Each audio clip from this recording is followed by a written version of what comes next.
The homeless man quietly asked the mechanic if he could help in exchange for lunch. People smirked and ignored him. But when a small detail was noticed moments later, a man nearby froze, and everyone around fell completely silent. Subscribe to the channel, leave your like, and comment where in the world you're watching from. Because now, I'm going to tell you everything. The radio was loud. A rock song fought with the sound of a whining air wrench. "I'm telling you, Hank." "One day," Bobby said, his voice cutting through the noise. He tightened a bolt on the old pickup truck's engine. "One day, you're gonna see my name in the papers. Not just in some little ad. I'm talking about the real papers, for winning." Hank looked up from the paperwork on his desk. He smiled a small smile. "Winning what, Bobby?" "Anything," Bobby said. He put his wrench down and spread his arms wide. "A big race, a championship. Someone will see what I can do with an engine. They'll give me a real shot, you'll see." From the corner, a boy watched. His name was Leo. He was 11 years old. He held a clean rag in his hands.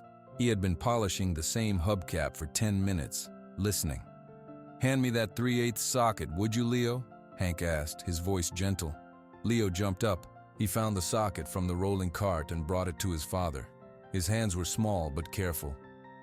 "Don't you ever get tired of this place, Hank?" Bobby asked. He wiped his forehead with the back of his hand, leaving a faint smear of grease. "Same four walls, same old cars. Don't you want more?" Hank took the socket from Leo. He looked around the shop. The big doors were open to the San Diego sun. The air smelled like oil and hot concrete. He saw the old signs on the walls, the toolboxes his father had used. "It's a good place," Hank said simply. "It's honest work. It pays the bills. It's home." Bobby shook his head, but he was smiling. "You're too calm, man. The world is huge. There's speed out there. There's fame. I can feel it." Leo spoke up, his voice quiet. "What's it like to be famous?" Bobby turned to him, his eyes bright. "It's like everyone knows your name. They want your picture. They talk about the things you built. You don't just fix a car, you make it magic. And then you win." He picked up his wrench again and went back to the engine. One day, the day moved slowly. It was hot. The clock on the wall ticked past 11 o'clock. A customer came to pick up the pickup truck. Hank talked to them about the bill. Bobby finished the job, slapping the hood of the truck twice. "Running like a dream now, ma'am," Bobby said, his loud voice full of pride. Leo swept the floor around the empty spot where the truck had been. He liked the pattern the broom made in the thin layer of dust. Hank came over and looked at the next work order. "The Anderson sedan is next. It's making a funny noise when it turns." "Probably the power steering pump," Bobby said immediately. "Easy fix. I'll have it done by 2 o'clock.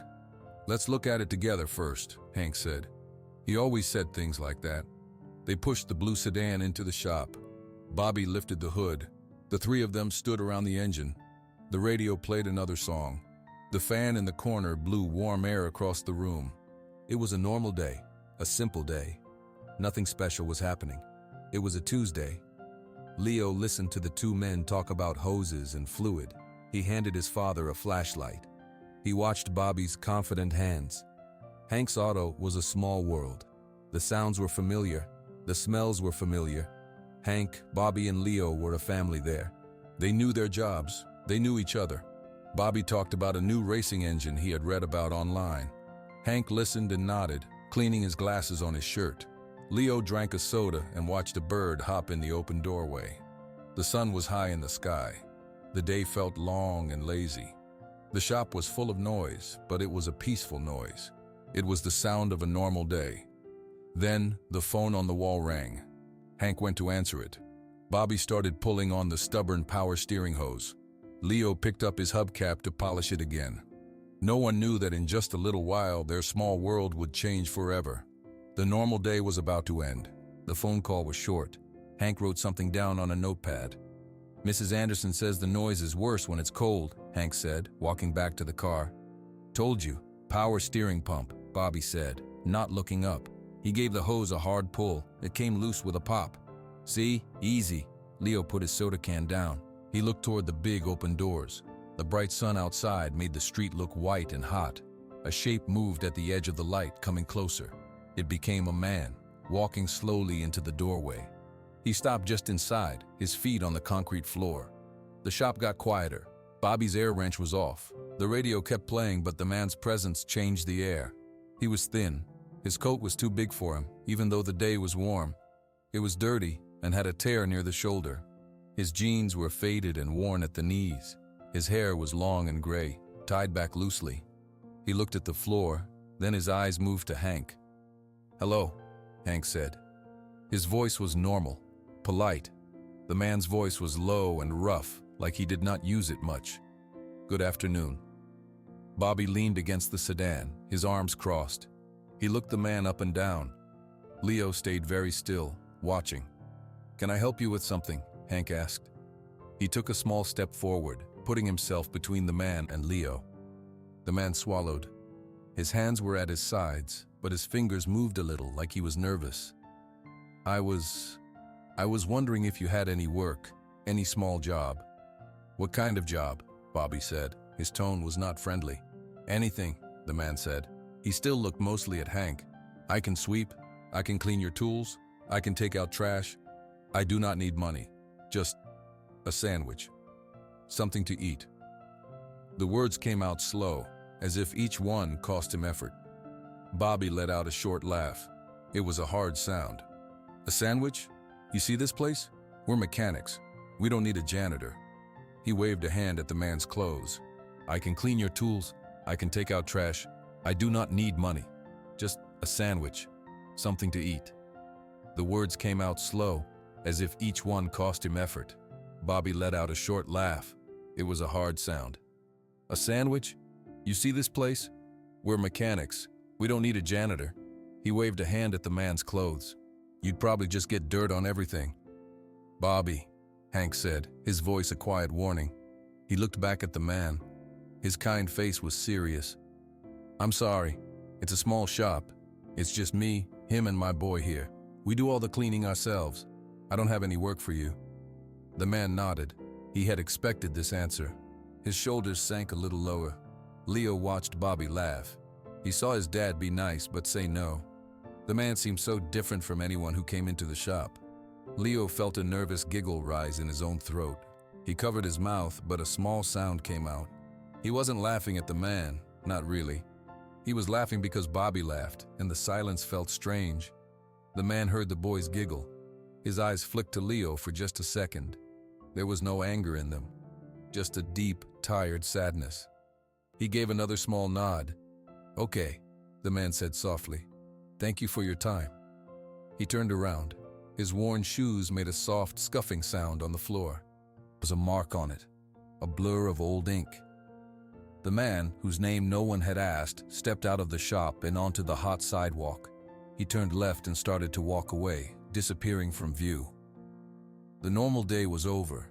A strange, heavy feeling was left in the garage air. Bobby's smirk was gone. He was just staring at the empty doorway. "What's wrong?" Leo asked, his small voice loud in the quiet. Bobby didn't answer. He was seeing the mark on the wrist. It was small and faded, but the shape, he knew that shape. Hank put a hand on Leo's shoulder. "Go get the broom, Leo. Sweep up that area by the door." Leo did as he was told. Hank looked at Bobby. Bobby's face was pale. He looked like he had seen a ghost. "Bobby?" Hank said. "What is it?" Bobby finally blinked. He looked at Hank, his eyes wide. "His arm." "What about his arm?" "On his wrist, I saw—" Bobby's words tumbled out fast. "I think I know what that was." He dropped his wrench. It clattered on the concrete. He didn't pick it up. He ran to the open doorway and looked down the street. The man was already a block away, a slow, lonely figure in the heat. "Mister," Bobby yelled. His voice cracked. "Hey, mister, wait." He didn't wait for Hank. He just started running. Bobby ran. His work boots slapped against the hot sidewalk. He could see the man about 20 feet ahead, walking with his head down. "Hey, wait. Please stop." The man stopped. He turned slowly, his expression guarded. He saw the young mechanic from the shop running toward him. He did not look happy to see him. Bobby skidded to a halt in front of him, breathing hard. Up close, the man looked even more tired. His eyes were a pale gray. "What do you want?" the man asked. His voice was flat. Bobby could not catch his breath. He pointed a shaky finger at the man's arm. Your arm, your wrist. I saw. Can I see it? The man's face closed up. He pulled the torn sleeve down farther. It's nothing, just an old tattoo. Please, Bobby said. The word came out as a plea. All his loud confidence was gone. He sounded like a scared kid. Just let me see. I need to see. Hank and Leo had followed. They stood a few feet back on the sidewalk. Hank's hand was on Leo's shoulder. They watched, confused. The man looked from Bobby's desperate face to Hank and the boy. He sighed, a sound of pure weariness. He looked like he wanted to just disappear into the sidewalk. Slowly, he lifted his left arm. With his right hand, he began to roll up the dirty fabric of his coat sleeve. It rolled past his wrist.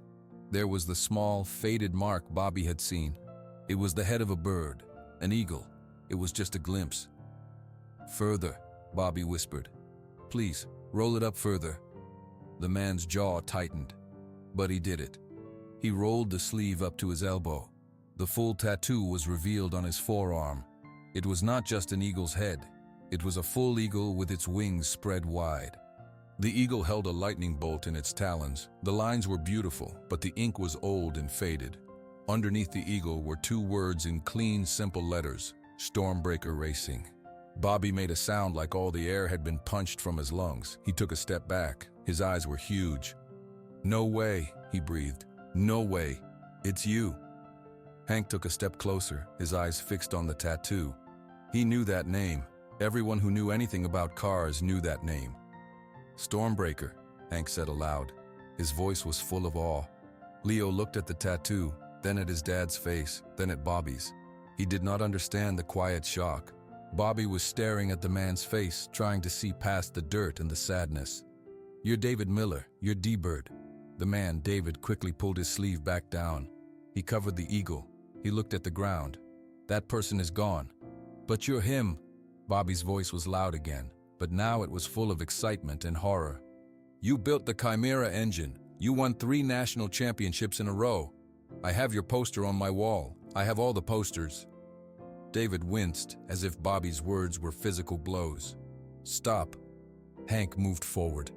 He put a hand on Bobby's arm to quiet him. He looked at David. His kind face was full of a new understanding. You asked for a sandwich. David did not look up. I was hungry. The shame hit Bobby then. It washed over his whole body. His face turned red. He remembered his laugh. He remembered his mean joke. He had laughed at David D-Bird Miller, his hero. Oh God, Bobby said. He put his hands on top of his head. I'm so sorry. I didn't know. I'm such an idiot. It's fine, David mumbled. He started to turn away again. I should go. No, Bobby and Hank said it at the same time. Hank stepped in front of David, blocking his path gently. You can't go, not like this. Please, come back to the shop, just for a minute. Get out of the sun. David looked at Hank. He looked at Bobby's devastated face. He looked at the small boy, Leo, who was watching everything with wide, curious eyes. He had nothing, no place to be. The weight of his own exhaustion was too heavy. He gave one slow, almost imperceptible nod. The walk back to the shop was silent. Bobby walked beside David, staring at him as if he might vanish. Hank led the way, his mind racing. Leo followed behind, looking at the back of the man's dirty coat. They stepped back into the garage. The radio was still playing. The blue sedan was still waiting. But everything was different. Hank pulled out a chair from by his desk. Sit down, please. David sat. He kept his arms close to his body. Leo, Hank said quietly, get a bottle of water from the fridge and one of those turkey sandwiches from my lunchbox. Leo ran to do it. He came back and carefully handed the water and the wrapped sandwich to David. David took them. He held the sandwich in his hands, not opening it. Bobby just stood there. He finally found his voice. What happened? Where have you been? Everyone thinks you're dead, or you just quit. David closed his eyes for a second. When he opened them, he looked at the sandwich in his hands. A lot happened, he said. His voice was so quiet they had to lean in to hear. I lost everything. David sat in the chair for a long minute. He held the unopened sandwich. Bobby, Hank, and Leo waited. The only sound was the hum of the fridge. I was the lead mechanic, David said finally. He did not look at them. He looked at a spot on the floor. For Stormbreaker, for 8 years,